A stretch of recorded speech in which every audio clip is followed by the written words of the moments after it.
அவியல் வச்சுட்டாங்க பாருங்கள். அவியல் நான் அப்போவே வீடியோ கட் ஆயிருச்சுங்க. சரி அவியல் இது எல்லா காயும் போட்டு அவியல் வச்சாச்சுங்க. அப்புறம் பார்த்தீங்கன்னா அது பாருங்கள், இந்த 3 நிமிஷம் அவியல் ரெடி ஆயிடுச்சா. அப்புறம் பார்த்தீங்கன்னா சாப்பாடு ரெடி ஆயிடுச்சுங்க. அப்புறம் பார்த்தீங்கன்னா வெறும் இது வந்து நேற்றுக்குள்ள புதினா சட்னி. அப்புறம் பார்த்தீங்கன்னா வெறும் குழம்புன்னா இங்கே வந்து தேங்காய் அரைச்சி குழம்பு வைப்பாங்க, அது வச்சுருக்கு. அப்புறம் பார்த்தீங்கன்னா இது வந்து எங்கள் ஊர் ரவா இப்படி தான் கிண்டுவாங்க. கேரட்டெல்லாம் போட்டு ரவை கிண்டி வச்சுருக்காங்க. காலையில் இந்த வேலை முடிஞ்சுது. அப்புறம் சுடுதண்ணி பார்த்தீங்களா, அடுப்பில் சுடுதண்ணி காய்ச்சிட்டு இருக்காங்க.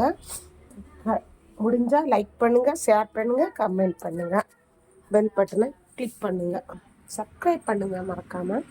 சரிங்க, மழை வரனால வீட்டில் வச்சு தான் எப்போவுமே சாப்பாடு ரெடி ஆகிட்டு இருக்கு பாருங்கள். சாப்பாடு ரெடி ஆகிடுச்சு. சுடுதண்ணி எங்கள் வீட்டில் வெயில் அடித்தாலும் மழை பெஞ்சாலும் சுடுதண்ணி உடம்புக்கு எவ்வளோ நல்லதுன்னு தெரியுமா சுடுதண்ணி. அதே போல் நீங்களும் மண்பானையில் வச்சு சுடுதண்ணி காய்ச்சி குடிங்க, உடம்புக்கு நல்லது. சரிங்களா? Okay friends.